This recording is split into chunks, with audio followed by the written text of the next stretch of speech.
This is history. History.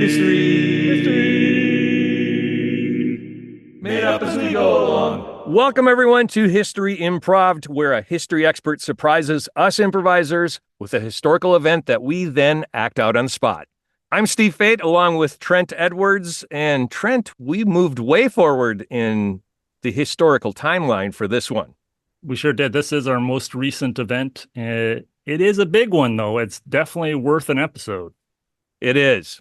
For this, we had a return improviser join us. Yeah, we were lucky to get Sarah Brown Rankin back. And this is another one where I thought I know this one pretty well and did not come out that way. And once again, this guy, what he has in his brain is just insane to me. It's Matt Roberto. The fact that we're going from the Rubicon to the conquest of Constantinople to the Spanish Armada to this is it's almost mind-blowing to me. A very varied background and history knowledge. Yes, and he loves it all, and so do we. Exactly. So sit back and relax and enjoy this episode of History Improv'd. Totally awesome! We have back with us, by popular demand, Sarah Brown Rankin. Yay! Woo-hoo. Yay for us, too. Yeah. Welcome back. Are you ready to make history, Sarah? I am ready to improvise, improve upon history. However we want to say it. Yeah. Improve upon history. That's a great goal. Mm-hmm. All right. Let's check the Wayback 3000 for our next historical event.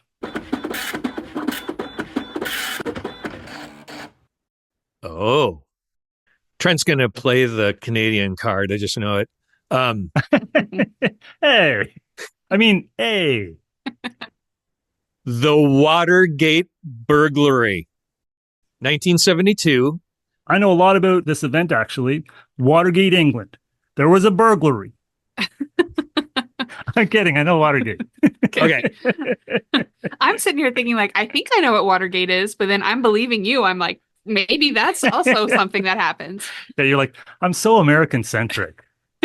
Yeah, exactly. I'm like, maybe our Watergate was named after a different Watergate. Yeah. And the major players are Richard Nixon, G. Gordon Liddy, and Howard Hunt. I think I know G. Gordon Liddy. Howard Hunt, I have no clue. So you sound confident, Steve. I don't know what gave you that impression.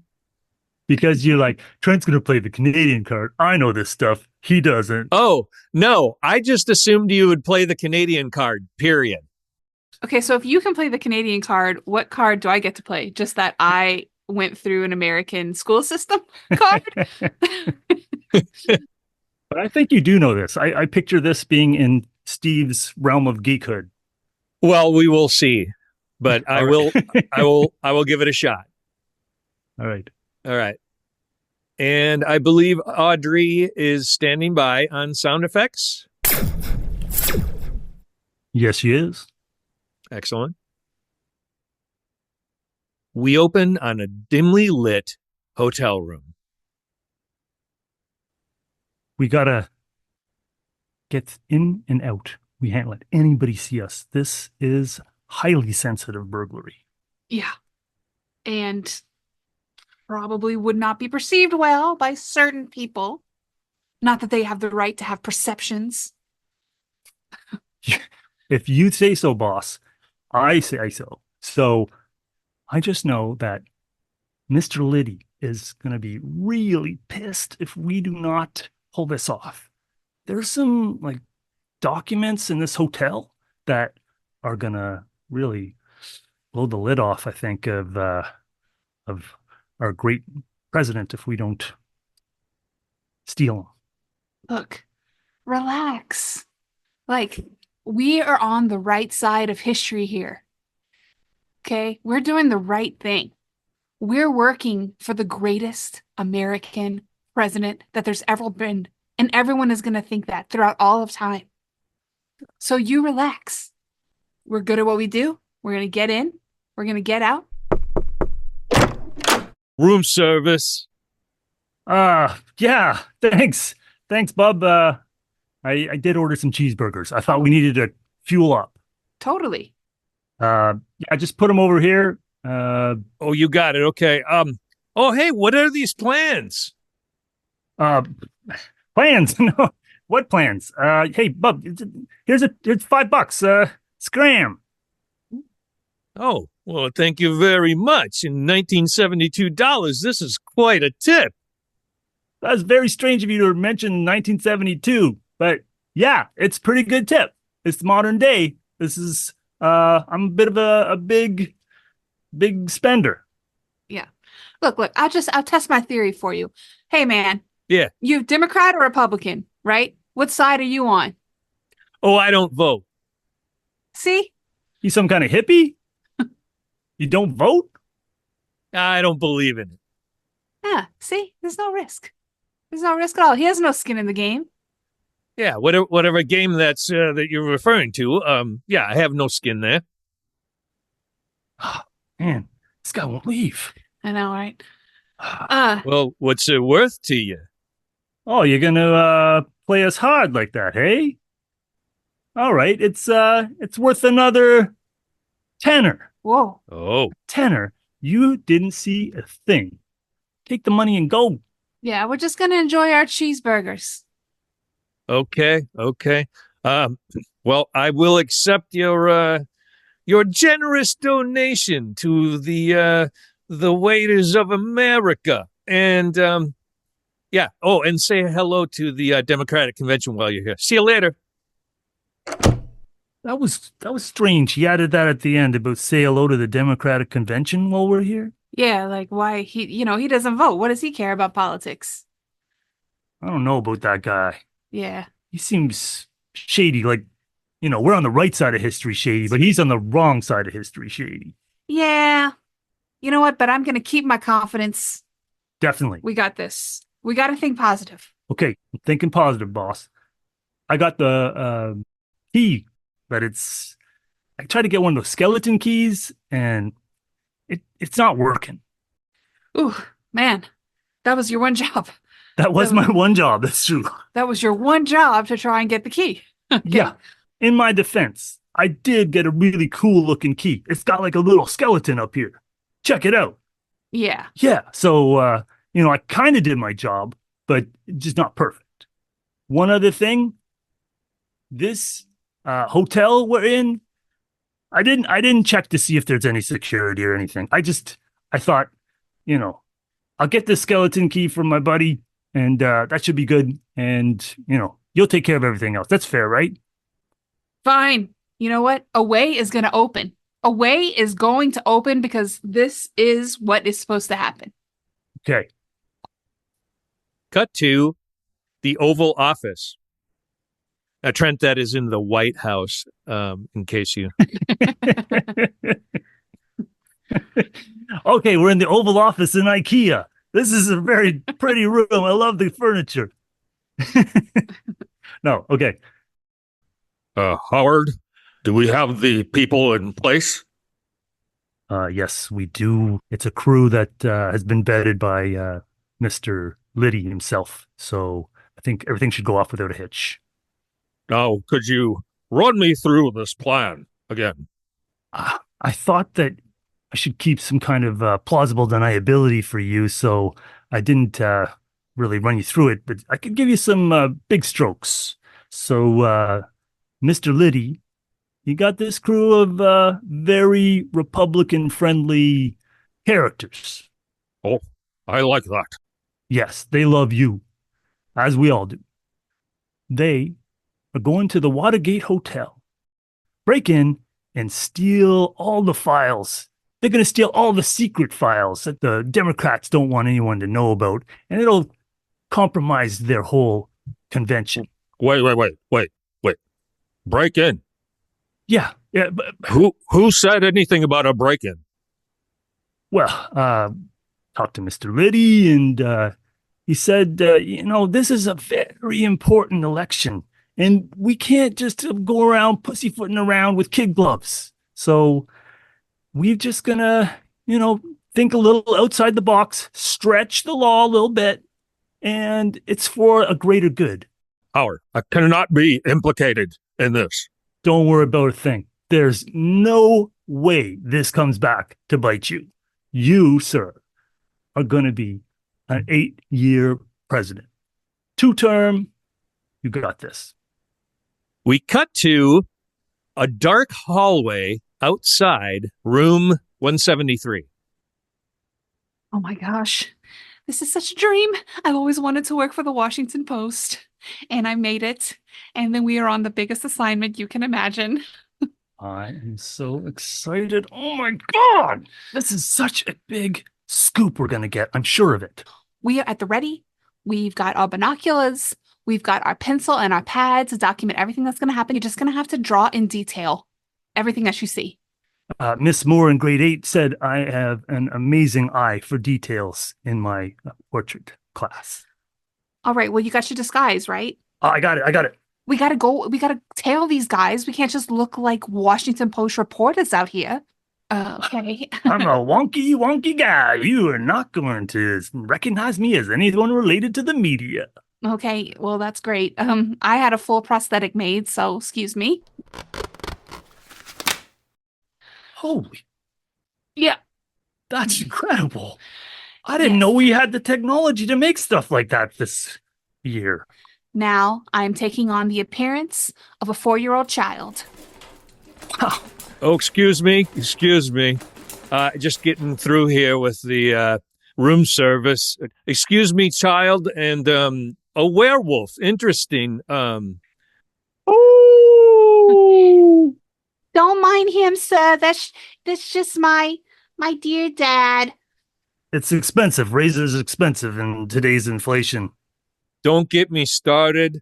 I rely on bribes. I mean, I can't afford my brownstone without taking. You have a brownstone? It's DC. What are you going to live in a house with siding on it? I mean, come on. Wow. You survive on bribes. I wonder if you've seen anything suspicious happen lately in this hotel. You can tell us, because, I mean, I have a hirsutism problem, and I really have to take a lot of drugs for it, so that really messes up my memory. And, of course, this is just a 4-year-old girl. Yeah, I'm just a 4-year-old kid. I don't know anything. Do you get an allowance? Oh, sure. Yeah, for doing chores around the house. Journalism chores and whatnot. Yeah. Sure, regular little girl chores, Yeah. Do you happen to have a little bit of your allowance money on you? Sure, sir. Here's a $20 bill of my allowance. Oh, well, I was going to ask for 10, but I'll take that as a gratuity. Thank you very much, young lady. And by the way, the circuit panel is down in the basement, third door past the janitor's closet. We'll see you later. Thank you, sir. God, that was amazing. Maybe these 2 crooks in here are trying to go turn off the lights, and that's how they're going to try to get away with this. So he knows their plan. I gotta get he's letting us know about their plan. Of course. I gotta get my sketch pad ready and my number 2 pencil. Yeah, and make sure it's sharp. Yeah. Cut to the circuit panel in the basement. We can't fail. Okay, you got the flashlight. Mm. Oh, boss. Oh. Even the werewolves in this hotel have flashlights, and you can't have a flashlight. I got a book of matches. And it's ready to go. I kept it dry just in case something like this might happen. Okay, well, considering the thing that we're stealing is paper, I don't know that matches are like the better solution there. I'm really deft of hand, so don't worry about it. Watch this. Sorry. I'll get that ash off you. Okay. Look, there's no time like the present. Let's do this. Okay. For Nixon and country. Yes. All right. Just act casual. A little obvious, man. Sorry, boss. Okay. All right. So first thing, we're gonna hit all the lights. Get all the lights going out. All right. Okay. How do you open this thing? Oh, please. Latch. Oh, there. Yeah, that's it. Okay. All right. Here we go. Okay. 1, 2, 3, 4, Okay. 5. Okay, on 10. 6, 7, 8. It was long. 9, 10. Okay. Ooh, it's scary, boss. It's scary. It's dark. It's so dark. Give your eyes some time to adjust. It's like being in a cave. Okay, get it together. Just try not to think about that werewolf we saw tagging us. Werewolf? Don't worry about it. Why would you mention that if you're not supposed to worry about it? Look, werewolves aren't real. He's just a real hairy guy. I'm just saying, don't think about it. Werewolves are... Okay. We can do this. Mr. Nixon. Okay, everyone in the hotel is going to be like panicking about the lights being out. Yeah. So we don't, we're just going to, it's going to create enough chaos for us to go in. We're going to bust in the door. Of course, you're going to do that because I'm a very weak person. But I have very thick shoulders. Yeah, you have big, idiot, thick shoulders. Yeah, well, that was unnecessary, I feel, but yeah. And thick skull. I have it all. Yeah. Okay. All right, I think this is our door. This is the door we got to bust in. Okay. Ready. Oh, okay. 1, 2, 3. I'm not going to 10 this time. It takes too long and it's hard. Okay. Okay. 4. Oh! Ow! Oh, Boss, I got good news and bad news. okay.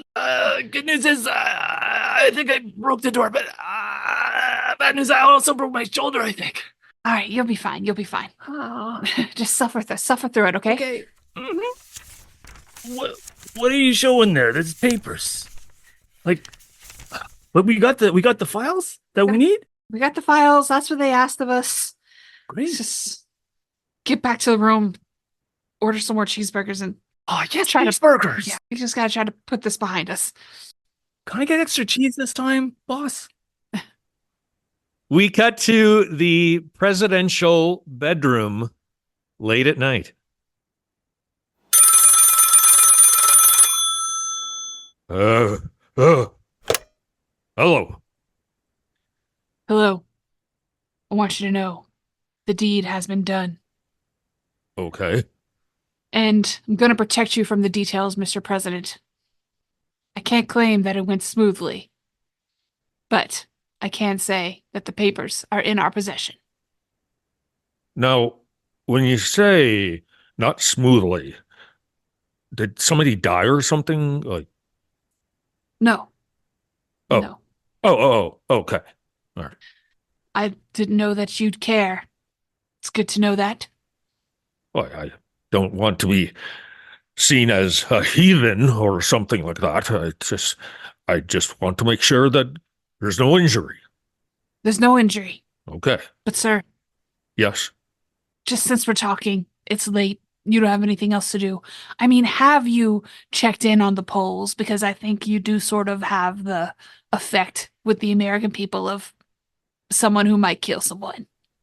Oh, I don't know how I could ever project that type of image.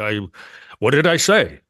I think it's just your general vibe, sir, and just sort of the cutthroat way that you're always trying to go after whatever it is that you want. Well, you can blame that brat John Kennedy for making me look bad on TV. Well, it's hard not to look bad on TV next to John Kennedy, sir. What a babe. Anyway, how's your night going? I mean, I'm kind of lonely, so I got you on the phone, dispatched my news, the deed's done, but also, how are you? I'm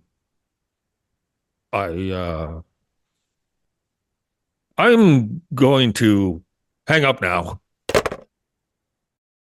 We cut to the Washington Post newsroom. How your sketches turn out? You can tell that they're men and that they're scary. Put some big teeth on this guy.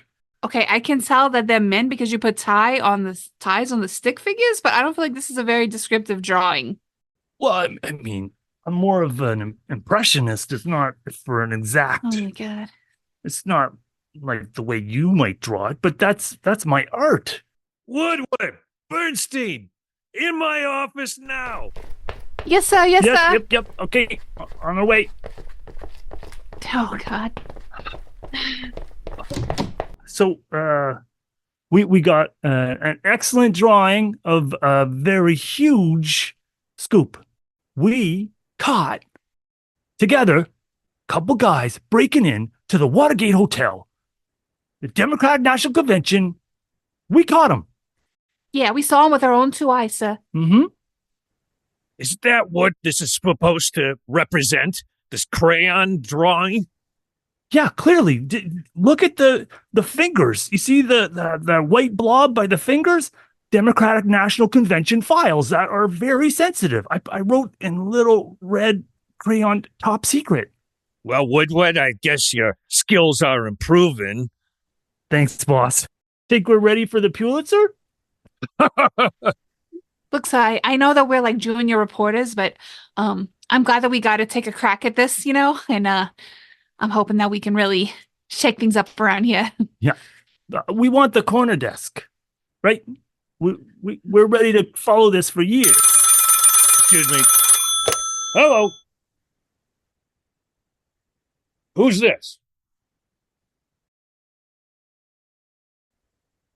They hung up, but you two are apparently going back to the Watergate Hotel parking garage. We cut to guess where? The parking garage. We're here. We made it. Oh, traffic was brutal, but we made it. Oh, I got my sketch pad ready, got my crayons. Okay, so boss said we're meeting this guy over here by the sign that says level E. Level E. Yeah. It took you long enough. What? Who's there? Just call me Deep Throat. That sounds kind of creepy. Don't think too much into it. Ugh. Sounds like something prurient that they're going to make terrible movies about later in the 70s. It does seem gross. Deep Throat, Mr. Or you go ahead, Mr. Deep Throat? Just Deep Throat. It doesn't sound any better the second time you said it. It's just maybe worse. But we're here. We're ready. Give us all the deets. Yeah. I will illustrate it completely. No, that's my job. Right, that's true. I will dictate. Okay, Follow the money.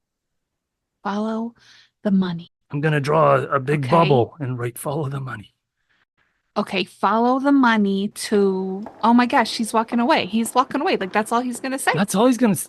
Was he like some kind of like troll on the bridge that's got like riddles that we're supposed to figure out? Follow the money. This is like turn it into a whole quest, but that's exciting, right? We're That is journalists. exciting. We like quests. Okay, follow the money, okay? So Mhm. there's going to be money involved, and You gave $20 to that guy. gave $20 to That that was guy. money. I gave $20 of my pretend allowance money. Yeah. Ooh, All Yeah. the money follow. So I'll go back to where you gave that guy $20. yeah, track him down. Let's track down that porter. Okay, let's go. He knows more than he's saying. Yeah, he was weird. Let's get him. Yeah. Cut to the Watergate lobby. Hey, sir. Hey, remember me? I'm that 4-year-old kid with a lot of allowance money. How's it going? Good to see you. Yeah. I'm her dad. Still having hairy shaving problems. I put down that $20 deposit on the scandalous, salacious information, and I'm ready to get it. We're here to collect. I see. What hot, juicy news you got for us, huh? Might be some more allowance money in it for you. Mm-hmm. Oh, how much are we talking? My little Susie, she's done a lot of chores this week. I gave her an extra $30. Yeah. Well, Okay, fine, $40. oh, I was about to say, but okay, fine. All right, yeah. I think you can figure it out on your own. It goes Goes all the way up to the top. All the way up to Oh. the top. Up to the top.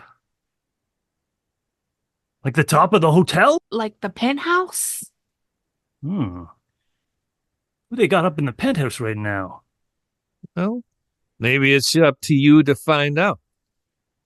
All right, I guess let's go to the penthouse. All right. We got to the penthouse.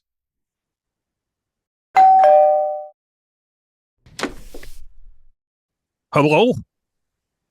Whoa! Holy! Mr. President? Yes. Oh, Should I know you? No, you shouldn't know us. We're just dad and his little girl. Yep. We do love Republicans, and we wanted to just see what you've been up to lately. And Oh, well, marvelous. Marvelous. Here, have a button. Both of you. Each of you have an election Oh, button. oh, thanks thank so you. much. Thanks, sir. Thank you. Great. just put that in Yeah. between my clumps of hair. Wow, it is really surprising. Mr. Nixon was so excited to see you here at the Democratic National Convention. It's just so surprising. Ah, Well, to understand your enemy, like your enemy. Like, what would you do to beat that enemy? I just want to show my girl that our president. He's going to great lengths Yeah. to And make sure we have another 4 years in power. Mr. President, you see, I've been having trouble at school, sir. The other gang of girls, they're so mean to me. And they pass notes to each other about me. What would you do, sir? I would run for class president. Oh, Hmm. That seems very traditional advice. But let's say you really, really wanted to show them who's boss and the right way to run the school. What would you do in that school election, to make sure you won? Well, that's just it right there. I would make sure that I won. How would you do that? Like, how would you make sure you beat these mean girls? Well, I would probably, tap the communication in the girls' bathroom or something like that. As an example. yes. Oh, Mr. President, thank you so much. I really appreciate getting your advice on my troubles. All right. Well, thank you. It's always good to meet the fans.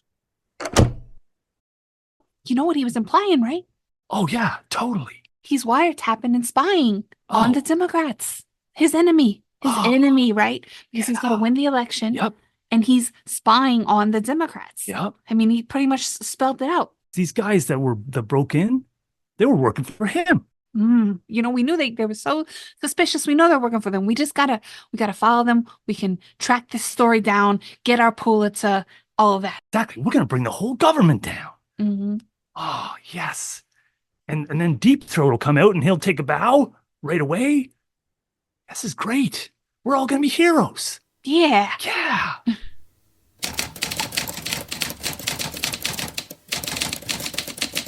The end.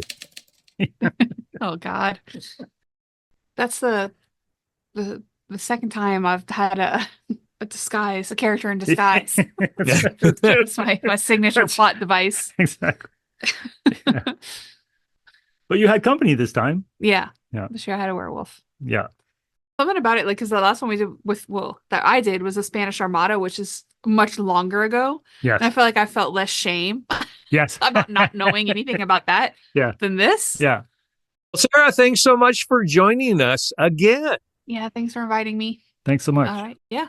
And we'll be right back with Matt Roberto right after this. Welcome back. We're here with Matt Roberto. Thanks so much for joining us again with another excellent historical event. A very loaded one nowadays, I would go ahead and say.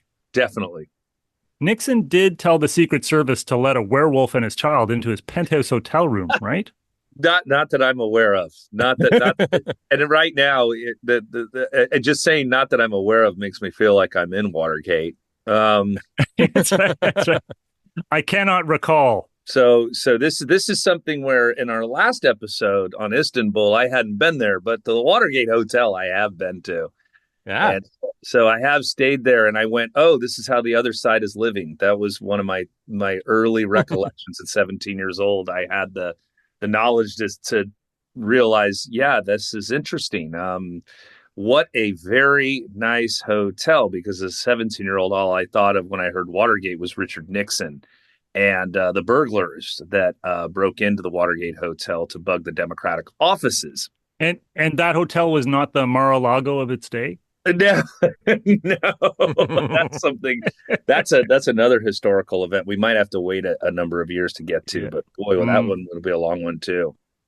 Let's just set the stage first. What was the political climate in the summer of 1972? Oh my God. So No easy questions today, Matt. the political climate was it was very different. It was we're still in the civil rights movement that's still trailing along. There is the Vietnam War, which we were supposed to be out of, and Nixon's still going. There is all the secret things going on that people are unaware of in Southeast Asia at the time. There is Nixon's presidency, which is dividing people in the United States, especially with the great quote, "I represent the silent majority," which is huge. There was the guarantees of things that he didn't deliver on, and then there was things that he was delivering on. And so we have a very torn population at this time. And of course, you have the explosion of American culture in film and in all kinds of media. I don't believe the magnitude of that explosion was seen before. Nixon was trying to hold an iron fist in his presidency. He was very guarded as an individual. So that was really relayed well by Steve's imitation of Nixon, which I loved. That was very good. I gotta say that might be my favorite impersonation so far. And that's when I felt the pressure on of like, okay, I gotta bring it. This is gonna be tough. What were the Republican operatives trying to accomplish with their Watergate break-in? Dirty tricks. So they would try to get information and find out how they can win the next election. It was run by the Committee of Re-elect the President, CREEP. I mean, what an acronym. It's like, just learning about this, it's like, okay, I'm a 16-year-old impressionable kid, and I'm like, creep. Okay, I know where I'm siding on this story, and it's but then again, as I get older, it's like I'm really into the kind of the characters that are behind this, and man, do they deliver. In Creep, you've got a series of guys that are working to do dirty tricks. That is to stay in power, to get elected, to make sure that things are going in the way to reelect the president, or to make sure that they're watching the opposition. And this is how Nixon's administration rolls. And so you keep going up this list of guys, and they get higher and higher. McCord, Hunt, Liddy. I mean, all these people that I was like, I would not have over for dinner. The burglars going in there were part of a bigger group and committee to reelect the president. And that was a group known as the Plumbers that were trying to plug leaks within the White House. Prior to this, Daniel Ellsberg had come forward about the Pentagon Papers, and they needed to plug that up. Maybe give a little bit of a brief texture of what the Pentagon Papers were. Yeah, they were documents about what the United States was really doing and how they were operating outside of the known sphere of knowledge by the public. And so that was leaked to, I think, the New York Times and the Washington Post. Am I right on that? It was to the Times. That really just blew open the doors and created just a level of paranoia within the White House itself. So you got these layers of guys. Maybe it's an obvious question, but is Nixon at the top? Or, well, did he know? When did he know it? That became the whole thing. But he knew. That's important. This is a key factor. So he knows at some point, but did he order any of these dirty tricks? Was he just the inspiration, or was he the architect? I don't believe Nixon was the architect on this. I think his committee was acting on behalf of what they need to do to keep him in power Mm. at the time that it took place, at the time they were doing these dirty tricks. And they continue to do them as they began to uncover the scandal, or not the scandal, the crime. And then you get the second crime, which is the cover up of it. And then what is exposed in this cover up, as they continue to cover up, it gets worse and worse, because they find out that Nixon is acting on his own, especially with the illegal bombing of Cambodia. That's what's really big. When that shows up, that's when things become really inexcusable. Now you've got this whole thing they've uncovered, that they've been doing operations, and he's been saying one thing: we're going to get out of the war. They're not out of the war. And in fact, they're losing the war. And then the second thing, they've extended the war outside of Vietnam in the containment policy to try to stop communism from spreading. And they're doing all these illegal bombings and attacks. And that becomes really big when that gets exposed. And again, it all goes back to this burglary, because people begin to ask questions. It goes higher and higher. Then you get the attempted cover up. And as they ask more and more questions, this thing just gets so big. So it's basically, this is a bread loaf, and you have all of these different things that go into the loaf, and the burglary is the yeast. Yes. It's not like it's an isolated thing. Like, the only thing that happened was this burglary, and boo, that was bad. It was, this started everything. Yes. Okay. Yes. I have a new title for this episode: The Great History Baking Show. Yeah. And you can take different slices of that bread too, and just spend days on doing whatever you want with them. There's so many things obviously that come out of Watergate. And today you just add a gate to anything. When I bring this up to my students, even though they're really young, they hear the word gate at the end of it. They don't know the meaning, but it's in their lexicon. They're like, oh, it's something big. There's a scandal attached to it. And, it's so big in that sense. And it's like, oh, it's the Watergate burglary. Yeah. And it goes back to that moment. But it takes down Nixon's presidency. It's so big, from this little small seed all the way to the moment that President Nixon is going into the helicopter and does his classic, wave off and says, I'm not a crook. And was he technically a crook? Oh, that's a good question. Was he technically a crook? Yes. But did he do anything actually illegal, or was it just dirty politics? The cover up. For him, it's the cover up. Okay. Yeah, it was the abuse of power. Let's go back to Liddy. What's his day job? He's running a committee to reelect the president. He's part of the plumbers. And Liddy had a reputation for being a very scary guy. His personality was really frightening, because he knew what he was doing. I think he had a little bit of a showman in him. And he would kind of make his reputation out to be like, hey, I'm a guy not to be messed with. What was his role in the burglary and the scandal afterwards? He's orchestrating a lot of these things behind the scene. He's aware of stuff that's going on. And once you get past Liddy, there's Mitchell. And who is Mitchell? He's okay. So it goes higher and higher, and people try to start to cover it up. Because here's the thing: I played Mitchell in a Watergate play in high school, and now I'm trying to remember my role. He was the attorney general under Nixon.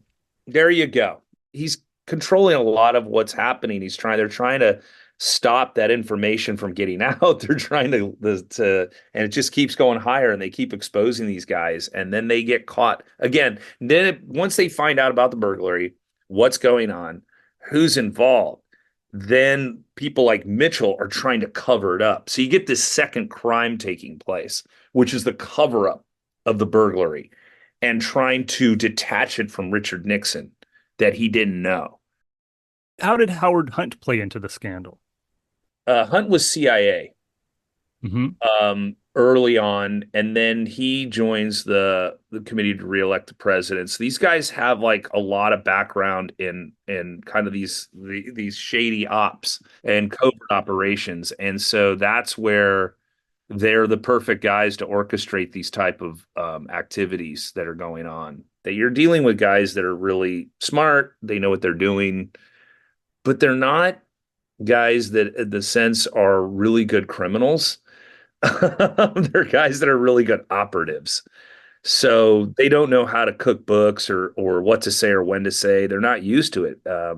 They get caught and they get arrested and they get brought to court. And of course, this is where Woodard first discovers them. And when he does, he starts asking questions. He's got connections. Obviously, you guys brought in Deep Throat, which was accurate. But as when the reporters get a hold of them, they slip and they slip with information and they're able to keep building and building the story. And it just keeps opening up. And you get eventually to the White House Chief of Staff, John Haldeman, and that's just as near the top as you get. And eventually they come to question him. And I believe he slips in one of the conversations about payoffs, and then they start asking about money. And that's when Deep Throat enters the picture as an informant who I can't believe to this day. I mean, he finally came forward, and it was like, wow. And but he knew, Deep Throat knew that you follow the money. So as a former journalist, I am excited now to delve into the other side of it, the scoop of the century, the expose, the reason we have a Watergate talk right now instead of just 8 years of Nixon retrospective, perhaps. How did Woodward and Bernstein get the new scoop of the century? Woodard was called in on the burglary, and he went to the courthouse to see it. And these guys are dismissed, and they don't look like guys that are. Why would you break into the Democratic offices? That question's got to come into your head. Like, you're not stealing money. I mean, you could if they had it, but the world's different back then. You have banks. It's where you go to get your money. You got to go to the bank. So it's like, wait a second. Then there are more questions that are dismissed. So it becomes about two things. One, the burglary itself, what they're doing, what they've done, which they figure out. They do follow the money. They find a check for $35,000 that they're trying to pay off. It's Hunt that breaks this open by accident, and the reporters Carl Bernstein and Woodard keep asking questions. It keeps going higher. It's just one thing that leads to another. And where you guys really got this right was follow the money. And eventually they find Hunt, and then you have Gordon Liddy. So you have this chain of command. So they did a good job in recognizing the signs and the scope of what's going on. But did Deep Throat call, or did someone else start the ball rolling and Deep Throat comes in later? Did Woodward was the guy that answered the general news line, or was this something that they had a relationship beforehand? Yeah, they had a relationship prior. Woodard, that was one of his sources, but it's just them asking the questions. And when they start asking the questions, again, the people they're asking, there's slips, and they catch the slips, and they continue to ask and ask and ask. And and the people they ask who know things, there's this moral, I don't want to say obligation, but a thing where people are like, they're aware of what's going on. And it's like, they know it's wrong, and some people slip, and then they ask more questions, and the people feel the pressure, and some feel an obligation, I would say, to tell the truth, and others are trying to hide it. So they just keep going, and they do a masterful job at breaking this story open and continuing to follow up with it. And that's when it just gets bigger and bigger, and it starts to get really scary for them too, because they're dealing with very, very powerful people in the U.S. government. Yeah. It was a high water mark for journalism in America and maybe the world, I would say. Over the next few years, they spent years uncovering the scandal. Why did it take years to play out? I just think these things take time, especially when you get into the legal process of things are going to slow down. Yeah, it was a high water mark. I think for the average American waking up every morning and reading the newspaper, the journalism was much stronger back then. And I think it just played out. It took a long time to play out as they were just getting more and more information. I'm checking to make sure this is factual before we get it out. These things took time. And as they broke, eventually, like I said, it led to the resignation of Richard Nixon, which was just unheard of. Just have a president resign in the middle of their term. It's unbelievable. What was the straw that broke the camel's back for making Nixon resign the presidency? I think it was the exposing of the cover up, the exposing of the illegal bombings of Cambodia, the other operations that were going on. The information was so overwhelming. The fact that the Senate was going to impeach him on charges, and that people in his own political party, I mean Goldwater, said, hey, we're gonna be voting for sentencing, and so it'd be best if he was. He resigned. He didn't want to be in office when this happened. And then, of course, he's going to be on a TV show later. And it's like, hey, it's always right when the president does it. And I think that's one of the famous quotes he says. And I can't remember what show he's on. They did a movie about it. Frost. There you go. Yes. And that's, those quotes, though, by Nixon are really important. He's not the first, in the sense of like when you have the presidency or when you're in that position of power. But we see that today, like a certain type of individual, and Nixon was very, very guarded, and he felt he was above people. I mean, that was kind of him growing up. He was very much like, hey, anyone who goes against me, he's circling the walls, and how he appeared in front of people was not how he was behind closed doors. I see a lot of similarities between kind of his attitude and politicians today in our country. We're above the law. And that was a big thing with him. I think at one point he did think that.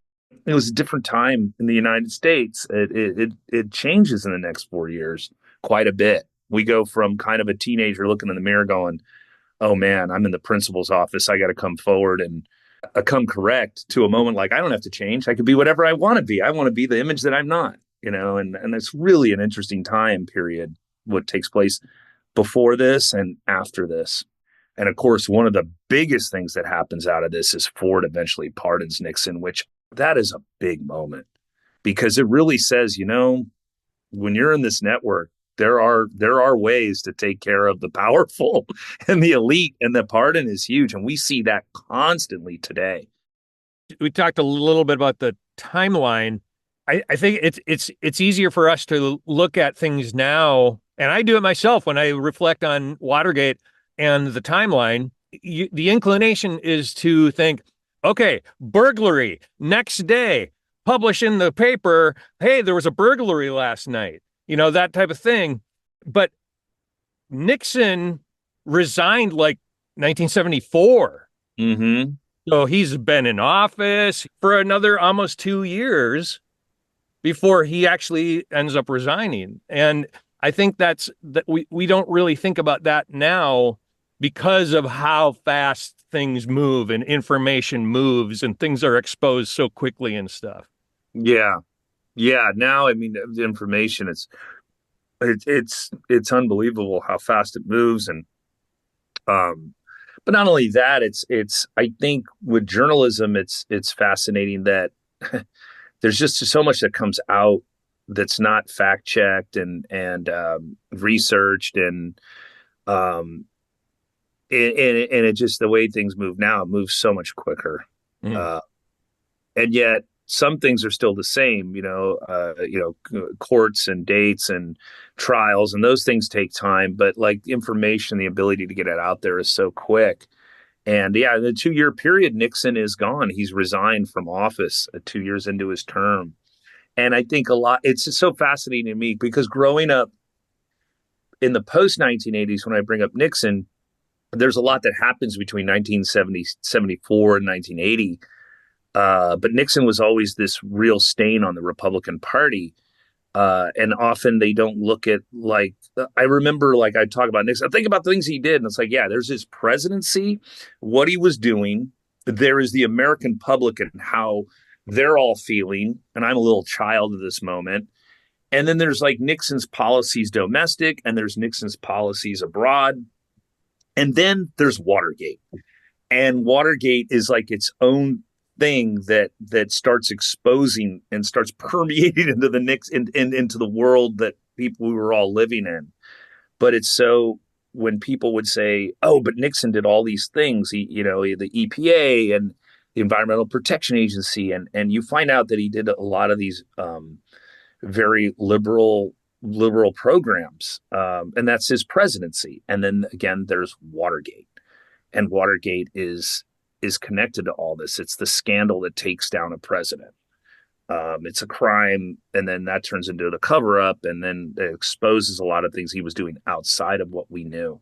And it makes it such a fascinating period of time. And a lot of people would say it's the capstone to the 1960s, the turbulent decade. It's the capstone. Mm. That and Altamont. Another historical event. I think that, looking back at things, Watergate to me is it's like a trend upwards towards what we're seeing today. It's part of the story of what we're seeing today. I think a lot of things come out of Watergate that are really fascinating to me, and not just throwing a gate at the end of everything. The Democratic Party changes. The Republican Party becomes taken over by the conservative movement after Watergate. And these are just really fascinating events that I think Watergate, the whole resigning of Nixon, actually affects these two things. And then by 1980, we get a political landscape that's completely different than 1975 and 1985. In a period of 10 years, it's completely different. Mm. And I see it now, and it's just, wow, it so blows me away to think about it. This is so counterintuitive, because it's sounding like, hey, if Woodward and Bernstein hadn't been so pesky and getting Nixon to resign eventually, we would have had more liberal EPA, that kind of stuff. And we wouldn't have everybody from Reagan through Trump. So we can thank Woodward and Bernstein for Trump. Is that what I'm hearing? No. So it goes all the way to the Post. It goes back even further. Yeah, the conservative movement is a big movement. It's behind the scenes. There's a bigger story at play at the time, and the conservative movement is still a minority movement, but it's growing bigger and stronger. The Republican Party is going to have to redefine itself after Nixon. Like, what is going to allow it to start winning elections? You just had this big scandal. It's not like you're going to recover. And the conservative movement is that moment in which they will use that to thrust forward and take on Ford, and Reagan will become the premier guy in that movement. And there'll be essentially a political civil war, which is so fascinating. And then eventually Reagan comes out of this, because we're a country that's looking inward at ourselves, saying, look at what we've been through. Look at what we've done. We're coming to terms. It's like a reckoning. And Ronald Reagan coming out of Watergate is like, but we don't have to be that image. We could be the image of our greatness, of America being great, as the shining light in the city on the hill. And do you want to be the superstar in high school, or do you want to be the kid that's like trying to figure it out and made a million mistakes? And right at the bicentennial, I think we decided what we wanted to be. And culture has a lot to do with that too. I mean, the things that are going on, I look at the 70s, like if you just look at the film, right? You have all these dark films coming out of the 60s that are challenging the status quo. And then Star Wars hits. It's like, man, this is the biggest thing ever, and Star Wars comes in. It's like, this is what we want to be. This is the hero. And so they did challenge the empire. What? Yeah, that'll come. It's perfect for the movement, to challenge this.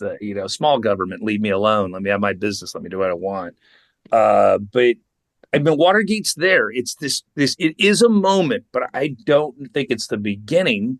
But it definitely makes you wonder. Yeah, if Woodward and Bernstein hadn't been so persistent, and this had never broke, what would things be like? I don't know. I think eventually, I don't know. It's really hard to say. So what did we get right in our improv set? The burglary, breaking in. I like how everyone was indecisive. I think the indecisiveness, is really important. But yeah, you got that right. Woodward and Bernstein breaking this down, Deep Throat, where they met, Follow the Money. That's all big. That's all there. Now, I was using All the President's Men to kind of guide my narrative in a way. Uh-huh. How accurate is the movie? All drama aside. I think the movie is accurate. I love the drama they put in there and those things, but I think the movie's accurate to a point. But like to get the whole zeitgeist of what was going on at the time, that's something that's, best led to really like researching that time period and reading books about it, about what, and there's so many great books about Nixon. Well, Matt, thanks so much for clearing up the shadows of Watergate as well as we could in our podcast episode. You're welcome. This was amazingly complex. It just keeps going. There's Watergate theory. There's all kinds of things out there that you can just go on and on and on about power, about the media, about people, about our attitudes, about a president. I mean, there's so many. That's why this is such a big event. We could trace this back. We could trace a lot about what's happening today back to Watergate in those years for sure. For sure. I think a lot of what we have today definitely that's a big watermark for what we have today. Watergate watermark. It's been said. High water of the Watergate watermark. Yeah. Now we got the episode title. There you go. Thanks again, Matt. Oh, you're welcome. All right. Till the next one, guys. And that was History Improv'd, and a very recent, well, relatively recent event in history. Huge. And as we were talking about it, it really became apparent, like, this is not a linear story. No, this is a spider web. Yeah. It's just all over the map. It's like there's so much. It's recent. So we don't know long term, hundreds of years from now, what impact this has. But in the short term, it's just so complicated. Mm-hmm. So, Trent, how do you feel about all of the scandals using like gate at the end of it? Like tree gate. Tree gate? I don't even know that one. It was 2023. It was probably the worst. Libfix is the name, by the way. That's another thing I learned is a libfix is when they take that gate and put it at the end and kind of create a different word. But Treegate was over at the NBC studios in LA during the writer's strike. The writers were sitting under the trees for shade because it was so hot. And NBC went and ordered all of the trees to get trimmed way back so that they didn't have the shade anymore. And they got fined for the first time by the city because they didn't have a permit to go and trim the trees. So that was the scandal. Yeah, the Watergate scandal and the libfix. That's a new word. I like it. That libfix is happening in Canada. I bet you it's happening around the world. Any event that's got any scandal to it has gate added to it. Yes. I just can't wait till there's something where there's like that already has gate in it. The gate scandal. I'm like, what would be a famous gate? Historically speaking, you could call the removal of the gates of Ishtar to Berlin. You could call that gate. Let's go for it. We're starting it here. You've heard it here first, folks. Yes. Finally, we add value to the cultural discussion. We're going to edit it out finally. So, dear listener, have you ever bribed room service? Let us know at hello@historyimproved.com. Historyimproved.com is how it's spelled. To find out more about us and to also listen to the episodes, if you prefer, check out our website, historyimproved.com, also spelled like it's historyimproved.com. And it is. If you like this episode, please share it with someone you think might enjoy it. And please subscribe, rate, and review the show. That really helps us get out to more people. Indeed. And don't forget, next time it's a rainy Saturday, watch a taut 70s political thriller. To find out. Yeah, go ahead. Go ahead. Let us know at his. We were lucky to get Sarah Brown Rankin back. That was a lot of, yeah. And that was History Improv'd. Hope you were amused by that. I was. Okay. To find out more about us, you can visit our website.